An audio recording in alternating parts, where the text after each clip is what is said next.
On this episode of JOF TV, we discuss what DC is actually doing right.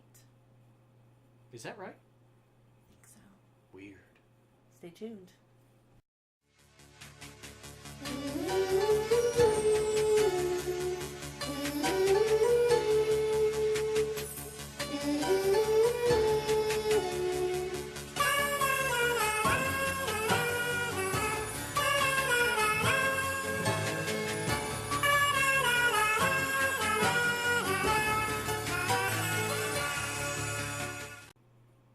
Hey everyone, welcome to Jackalopes of Fire TV.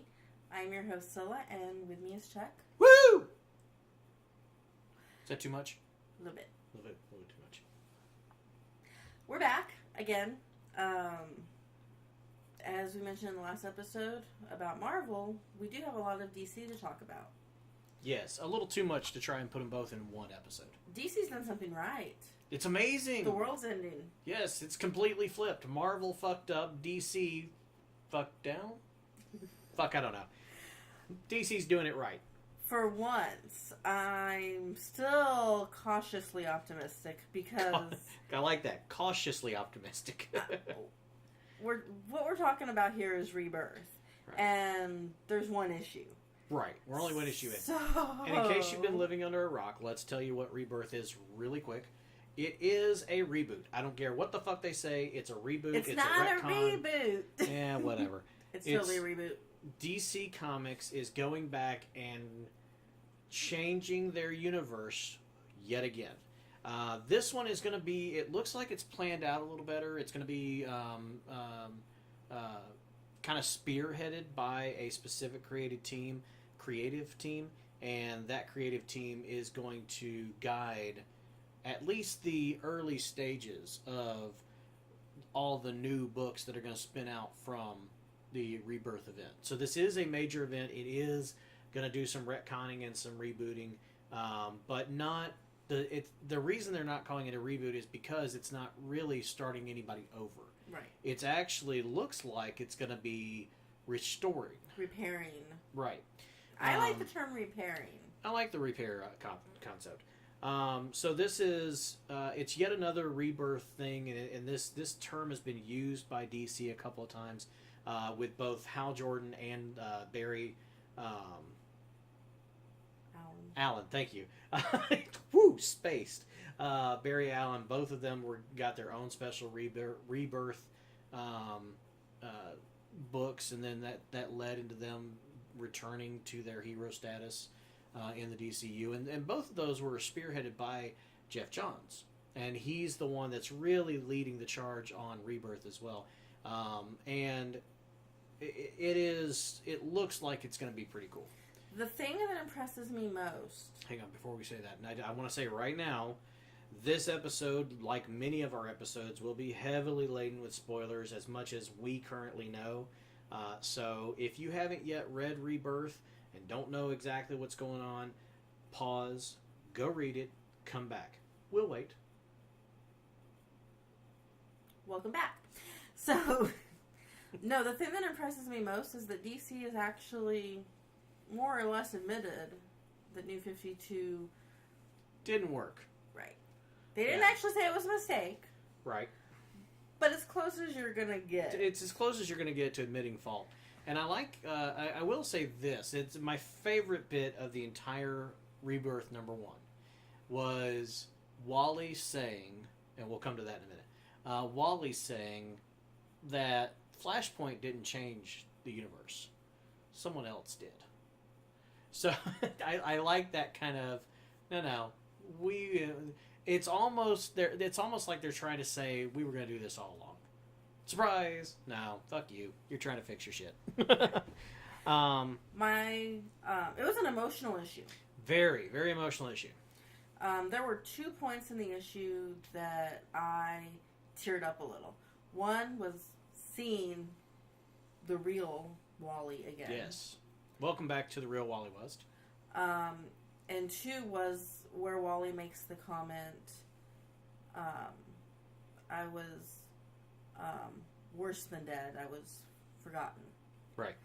And that just kind of killed me a little bit. Little bit inside died a little bit. There are some interesting things coming, I think.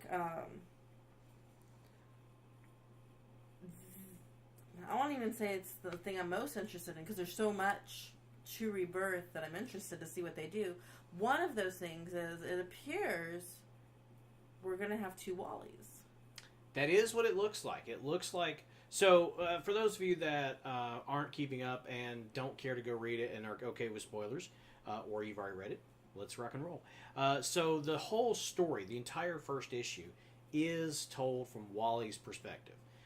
The original redheaded Wally West, the old Kid Flash, became the Flash, disappeared into the ether when Flashpoint happened.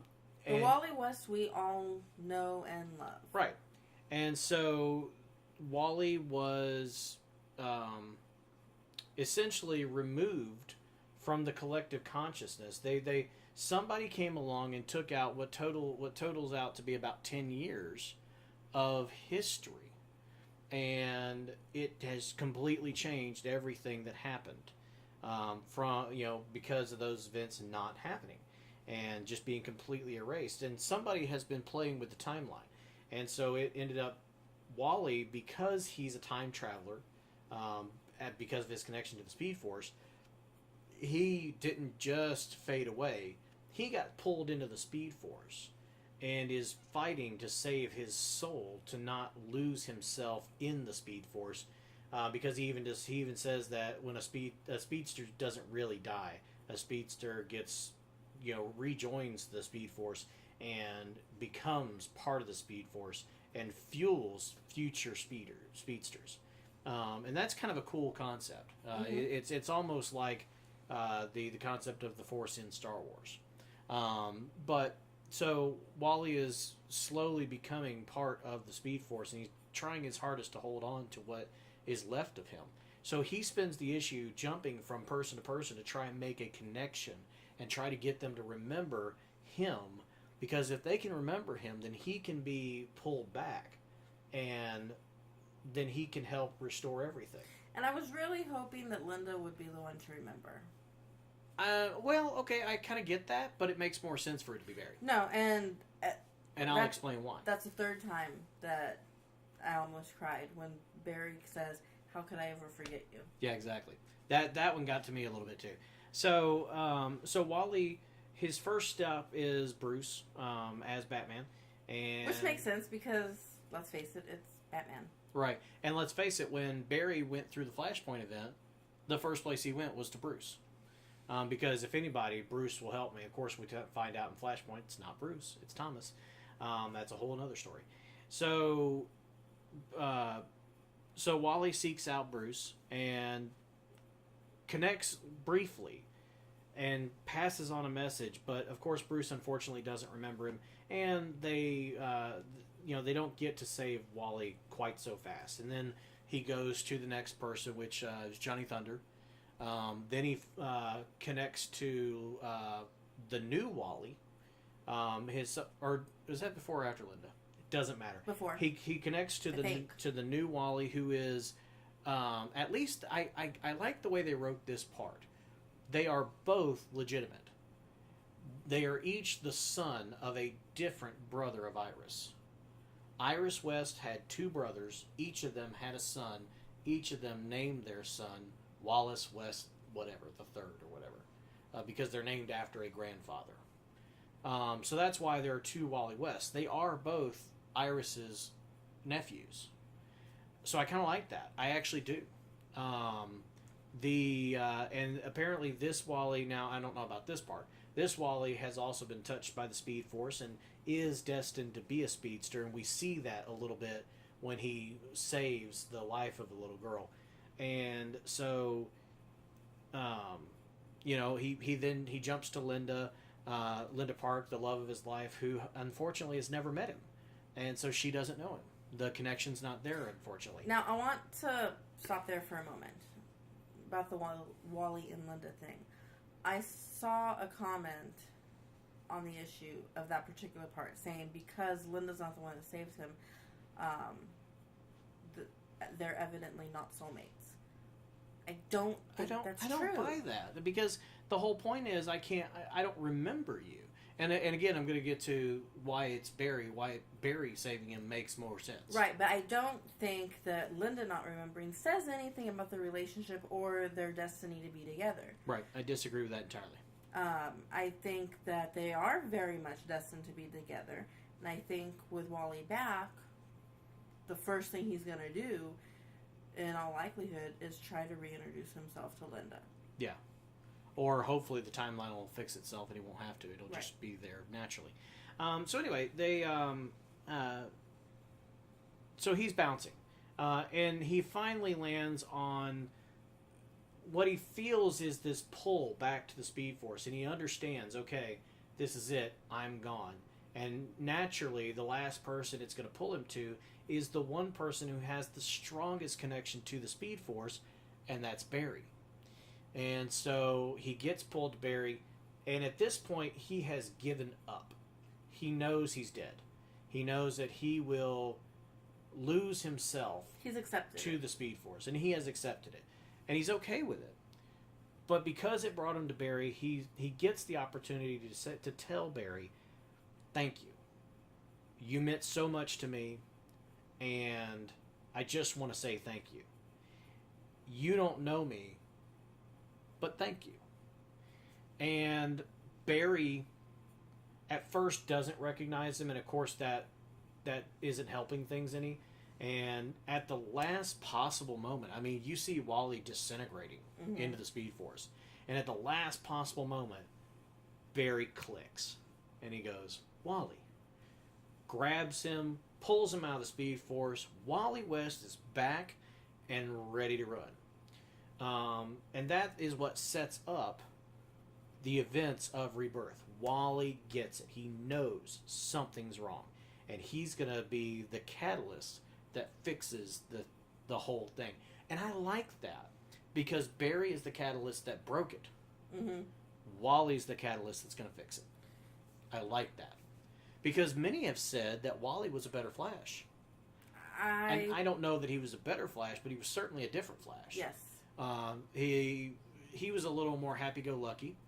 And he had slightly different powers than Barry. He had a couple tricks up his sleeve that Barry never could do. So, that said, it's just issue 1. Right. There is a checklist of books that are going to play into the Rebirth storyline. I don't intend to read them all, but there are certain books that I'm very interested in. Batman being one of them. Right, and what they're going to do is, and it's not even all of them. It's so there's going to be a bunch of new series, but not all of them will have Rebirth specials. Like Superwoman. Superwoman's going to be a standalone book, but there won't be a Rebirth special. I think Birds of Prey, same thing. No. Oh, does that have one? Well, Batgirl and the Birds of Prey. Oh, I apologize. Yeah, there it is, Batgirl and the Birds of Prey. But because she's still going to have a standalone book as well, so her standalone book won't have it. But I guess she doesn't need it at this point. Right. But at any rate, so yes, there is a checklist, and each week we're going to get one-shots that will then dovetail into those new series. Right, and the ones I'm looking forward to is, Batman, of course. Sure. Nightwing, because if for no other reason, Grayson is back in costume. Right, this is no Dick more Grayson. of this Agent 57 or whatever the shit. hell he is, yeah. He's Dick Grayson, back in costume, back with the Nightwing mantle, and it's blue. And it's back in the black and blue. I've been bitching about that all through New 52, and that's one of the things they fixed. I'm very happy. Absolutely. I'm gonna read Red Hood and the Outlaws just because it's Jason and I like him, and then see. So let's go through in order. So we have Batman Rebirth, number 1. Yes. Green Arrow. I'm not gonna buy it. If you buy it, I'll read your copy. Okay. Green Lanterns. Now there are 2 Green Lantern books that are coming. So it's Green Lanterns is the one that's the 2 new lanterns, which I care nothing about. So. Okay. Then Superman, which I know you'll read. I'll be reading that one. So I'll be reading Batman, Green Arrow. I probably actually will read Green Lanterns and Superman. Aquaman. Why? I'm glad that they're keeping the classic look of Aquaman and not going to their weird theatrical take on him. But I still don't care enough about Aquaman to read it. Thank you. The Flash, of course, I'll be definitely paying attention to that one. Wonder Woman, I have a I'm very interested in it. You're what? I've never liked Wonder Woman, so I'm no more interested now than I've ever been. Okay. Obviously, Titans. That I will be reading because we're talking about Titans being the old Teen Titans. Right. Nightwing. We're going to see Wally. Dick and who, Wally. I don't know who Wally is going to be because it's clear to me that this new Wally is Kid Flash. Barry's still the Flash. The costume they have Wally in looks like a red version of the Kid Flash costume. Mm-hmm. It's like a cross between Flash and Kid Flash. I don't know what they're going to call him, if he's going to be the Flash or some other code name. Right. Could just give him something entirely different, much like Speedy became Arsenal. Right. But... Which, speaking of, he will also be in Titans, it looks right. like. So it looks like we're getting back to classic Titans, which I'm very interested in. I've always loved that team. Right. And to see Wally part of it again, I can't wait. Right. Of course, Justice League. I've been following the most recent story arc for Justice League, which led directly into Rebirth, and so I will be probably continuing with that at least at first. You probably not. No, probably not. Hal Jordan in the Green Lantern Corps. I had no intention of following that. However, my wonderful fiance is obsessed with Hal the way I'm obsessed with Kara, so we're going to pick that one up for her, and You'll probably read it just for the heck of it, yeah. Of course, Nightwing, Rebirth, we already talked about. Yes. Batgirl and the Birds of Prey.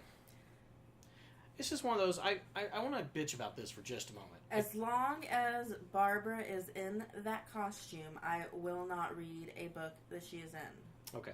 So, yes, the new costume for Barbara, where she went to this little trendy neighborhood and changed her costume to look, I don't even know what it's supposed to look like, but it's ridiculous. I don't like it. Can we please go back to the old costume? But I want to bitch about the naming. They did this on 2 different books. Why the fuck? I mean, actually 3 different books, but one of them has always been called this.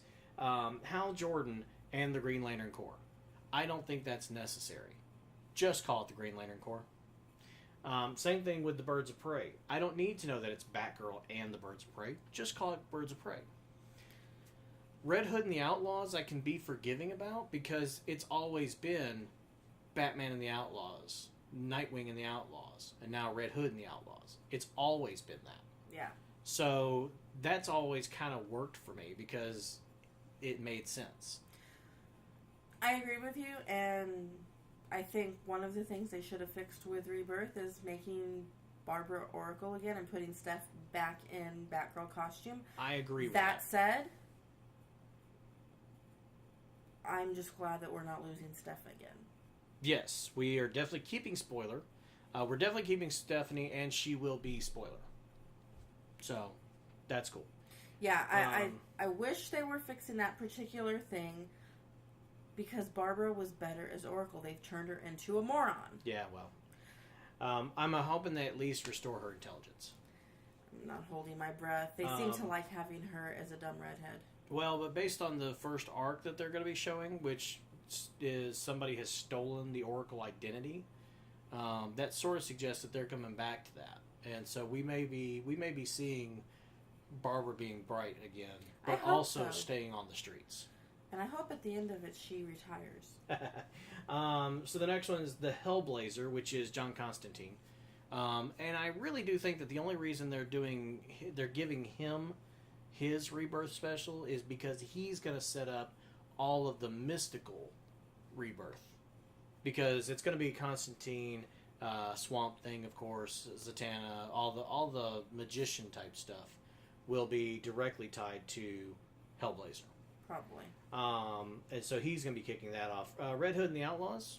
I'm reading that. I'm going to start. I'm not going to say I'm going to continue with that one. I'm going to see where they start with it. Because I like Jason so much. Exactly. We do love Jason. Historically, he hasn't been treated really well. His writing hasn't been great for the most part. But it's still a good and intriguing character. It is, and I know it says who is writing.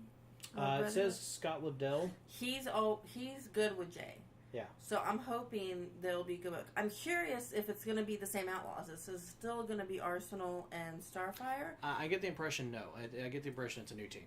So I'm curious to see who it's going to be. Me too. Either way, it's Jay, so I'm going to give it a chance. We'll see how long I collect it. There you go. Suicide Squad. No interest. Interested, not interested, that happens. I'm a little interested in it. I'm kind of hoping they change Harley Quinn's backstory back. I want to get rid of the Joker putting her in the vat of chemicals to make him like her, but we'll see. Deathstroke Rebirth. This surprised me. Number one, that he's getting a Rebirth special, but number two, he's getting his own standalone book. Yeah. I realize he's a popular character, but as a villain, it's interesting that they're going to give him his own title, because that sort of suggests he's going to be an anti-hero. I think they're going the route of Deadpool, personally. No, they'll. If anything, it's going to be Punisher. That's because Deathstroke is more of a Punisher.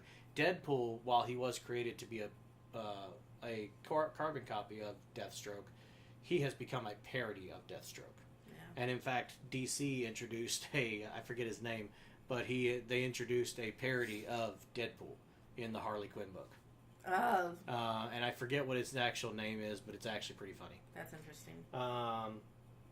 Supergirl Rebirth, of course you're interested, as well as am I. Love the fact that they're going back to a more classic Kara look. Love the look, yes, very, very much so. Skeptical about what little I know about the story. I'm a little skeptical based on the fact that, if I'm not mistaken, it's a male writer. Yeah, Steve Orlando. I don't understand why we couldn't get a female writer to write the book.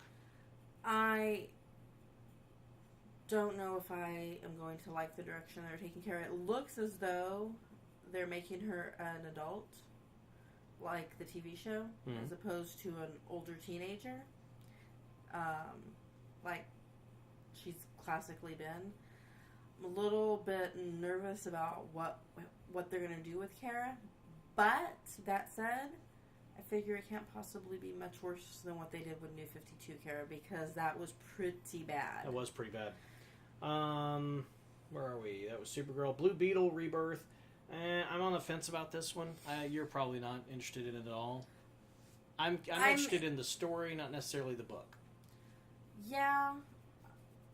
What little we saw of Jaime and Ted working together in the Rebirth issue, I found interesting. Except that didn't it sort of suggest that Ted wasn't a Blue Beetle?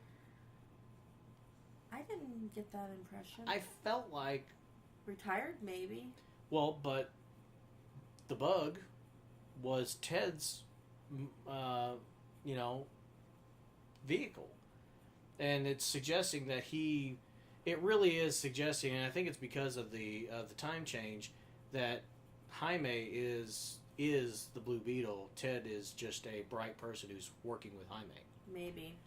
That's the impression that I got. I found it interesting, but not interesting enough to buy the book. Right. Cyborg Rebirth, I am not interested in at all. Why does Cyborg have his own book? Right. Cyborg is not that interesting of a character. No, he's really not. I don't like Cyborg. I like that he's with the Justice League because he's too goddamn old to be a Titan.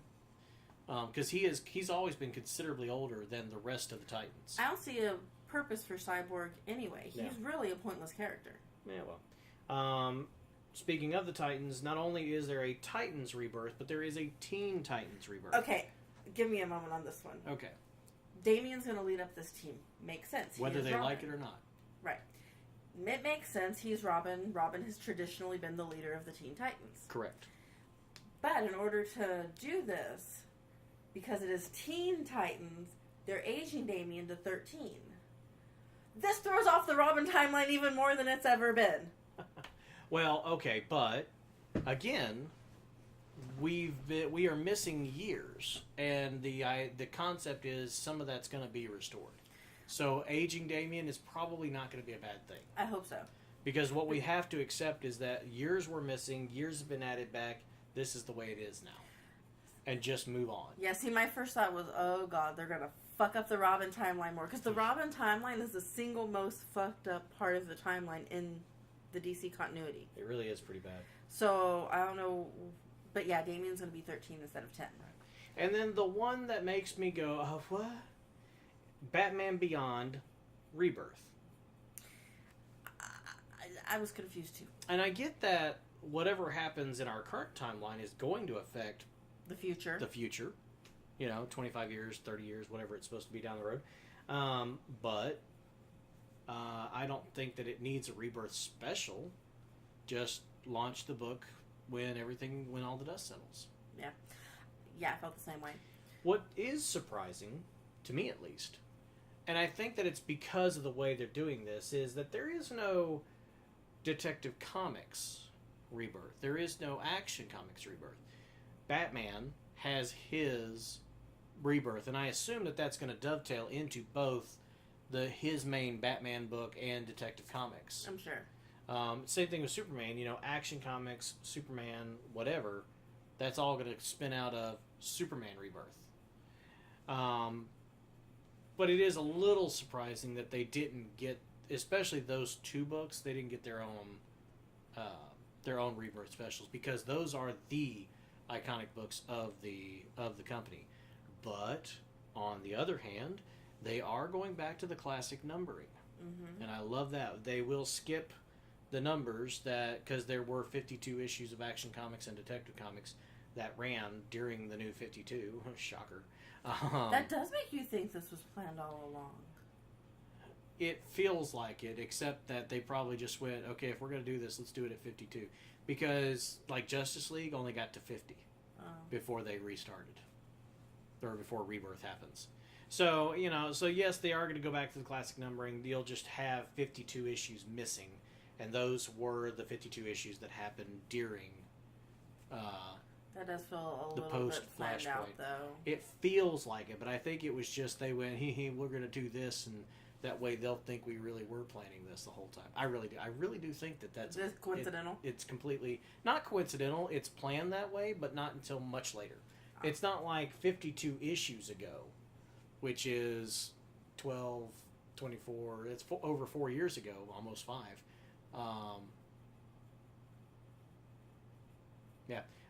Sorry, brain froze for a second. That's how long I've been complaining about this, and that's how long they took them to fix it. A little over 4 years to fix the problem. And so that tells me that, no, you weren't planning this shit for 4 damn years. A year, maybe. And realistically, they went in last summer and said, okay, here's what we're going to do. And we're not going to wait until summer. We want to hit it at the 52 point with these 2 books. So any of the other books that happen to be lining up with 52 issues is just coincidental. They did it specifically so that they could end Action Comics and Detective Comics on number 52. And then pick up the numbering when it comes back. Yeah. My favorite part of Rebirth, that issue, was the point in which Wally makes the comment that it wasn't something that wasn't just time or something taken from them, was love. Right, yeah. It wasn't just time, it was love. That makes me... That single moment gives me the most hope for Rebirth. Right. They've already made it clear Ollie and Dinah are going to get back together. Or at least suggested it. Yeah. They're definitely going to be working together in the Green Arrow book. Right. There's heavy suggestions we're getting Lois and Clark back. Right. A more traditional version of Lois and Clark. So I'm hoping this is, good. That they've realized that they don't have to stick with just the lone heroes. We can do these romantic arcs, have our heroes happy in their personal lives, and still be heroes. Right. That is one of the big things New 52 was missing. Humanity to the heroes. Sure. I loved that. So we'll see where it goes. I know we're running out of time, but somewhat briefly I want to talk about some DC live action stuff. Because it appears that the DC TV universe, well, the Arrowverse anyway, is taking a similar route to the comics as far as Flashpoint. And I think at this point it's safe to call it the DC television universe. because it's not just the Arrowverse. Of course, it is Arrow and Flash, and everything spun out of Arrow. But Arrow, Flash, Legends of Tomorrow, those were already intricately linked. And with Supergirl making the move over to the CW, which I think was a great idea, and it should have been like that from the beginning. Yeah. Yes, they're going to lose a little bit in production value. They'll probably lose a couple of cast members. But as long as they can keep the big ones, Jimmy, Kara, Kat, Kara's sister. Kara. Fuck that bitch. It's Kara. I don't care what the hell they call it. Thank you. And let me tell you something. For the producers, writers, whatever the fuck you want to call yourselves, it's fucking Kara. It is not Kara. It's never been Kara. Quit calling her Kara. Moving on. I love the running joke of Kat calling her Kira, though, throughout the entire season. And then finally respecting her and calling her Kara. But, that being said, as long as you keep the main characters, a little bit of loss on production value isn't going to hurt it. And we've seen pretty decent production value with The Flash specifically. I'm a little bit behind on Legends of Tomorrow, and I think you are as well.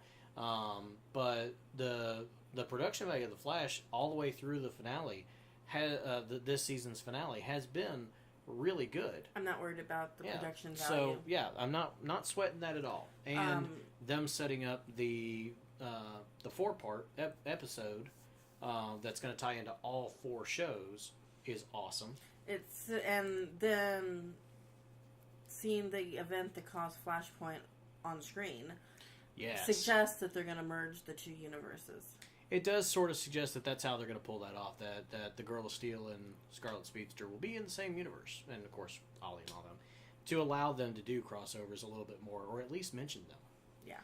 I'm looking very forward to seeing Ollie and Kara meet, because I think that's going to be funny. That could be quite humorous, actually. And I just have to give credit where credit is due. I have to say, while I am not actively watching Arrow anymore because the whole Laurel thing has pissed me off royally, what I've seen this season, Amel's actually taking acting lessons or something, because he's gotten considerably better. See, I've been wondering about that. Because he had to leave and go film Casey Jones for the new Teenage Mutant Ninja Turtles. Mm-hmm. And I wonder if Michael Bay and them went, dude, you gotta learn how to act. And so that has kind of now bled over into Ollie. You've noticed him getting better, too. I think that this has probably been his best season as that character. Yeah, I wouldn't say he's phenomenal or anything, but compared to where he was, he's considerably better. Right. And yes, I'm very pissed off about the whole Laurel thing. I understand. And I'm really hoping the Flashpoint fixes it.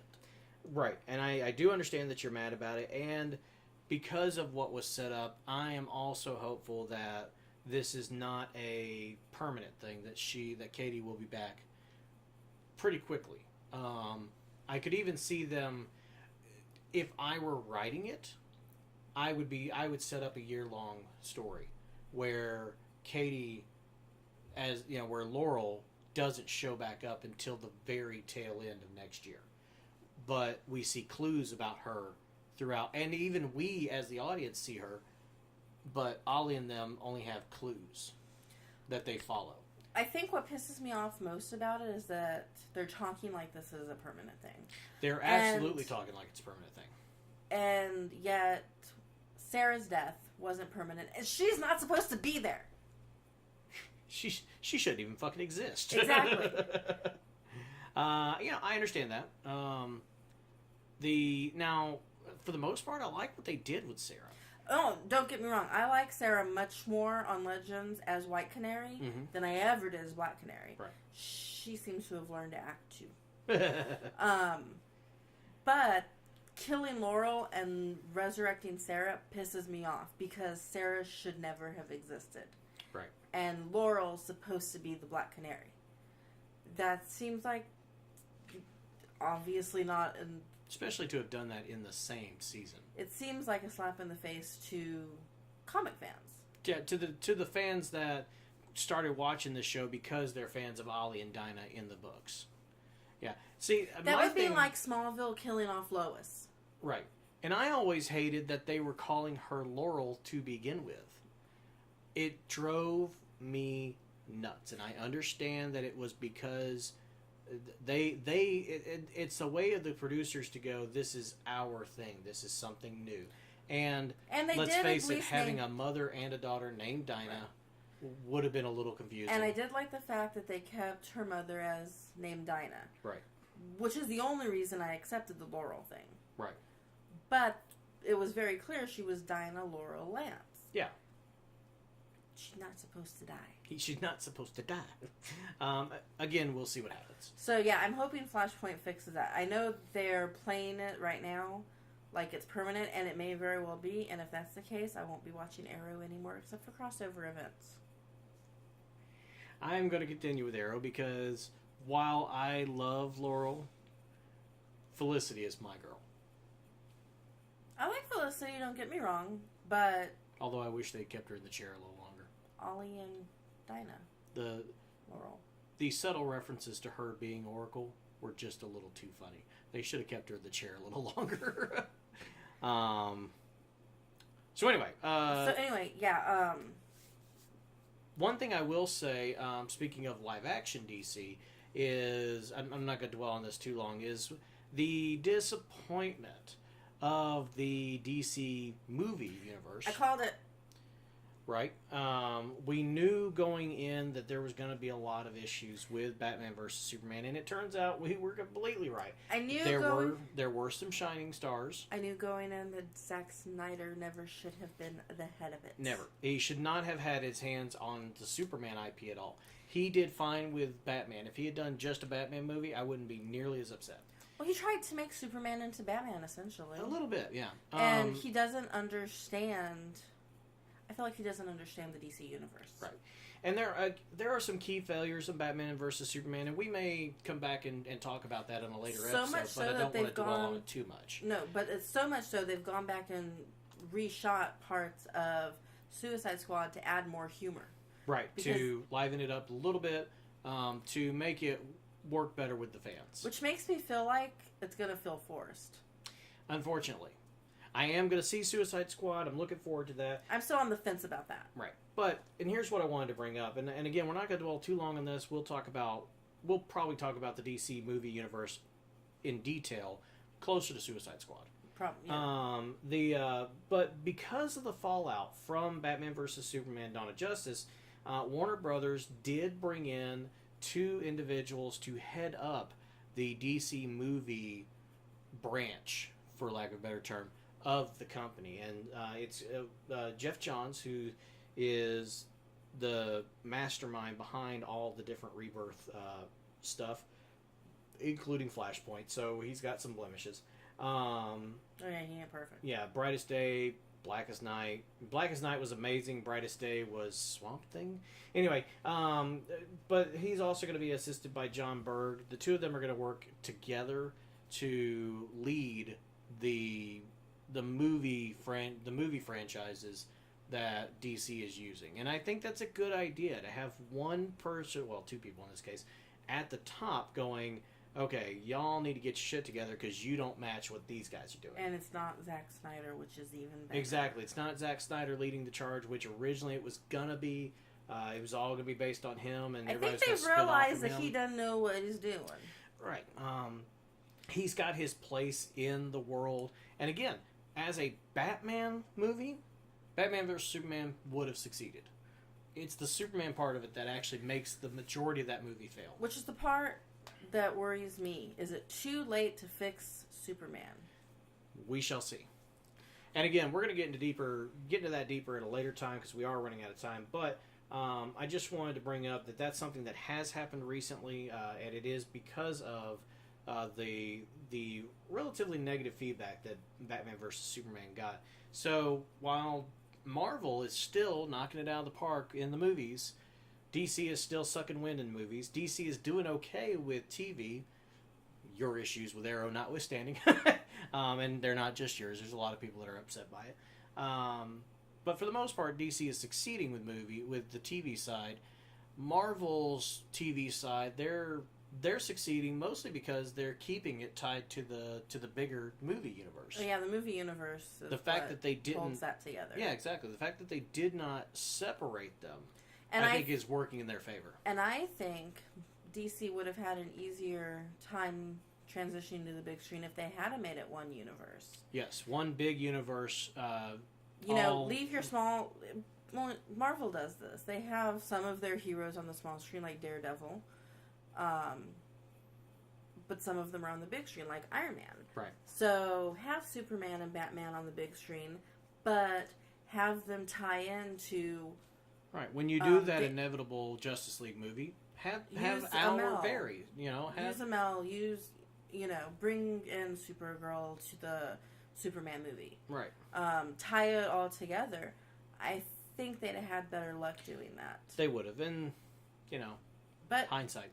This is still DC we're talking about, and they're barely starting to make decent decisions, so. Right. And we're only hopeful. I mean, we're cautiously optimistic still. Yeah. And that's the thing I want you to take away from this. We are cautiously optimistic about the direction that DC is taking with Rebirth. It looks like it's going to be a good thing. Obviously, we're going to come back and revisit this a couple of times down the road until it all is all said and done and see where it really goes. The thing I want you to take away from this is I've still not forgiven DC for New 52. But this is a step in the right direction. Yes. So far. So far. And I'm just happy Wally's back. I love Wally. I've missed Wally. But didn't they also change Iris's ethnicity? They've changed a lot. She's, I don't think they changed her ethnicity.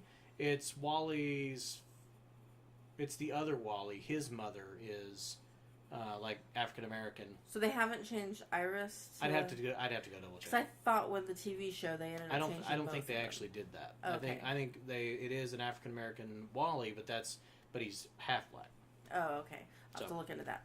Anyway, could be some interesting stuff ahead. Absolutely. Anyway, that's all we got for this episode. Stay tuned. We got more coming up in future episodes. There's so much comic stuff going on that we have yet to touch on, and other geek news. You can follow us on Twitter, Facebook. If you like this video, comment, like, subscribe to the channel. We're going to have new content coming just as soon as we can.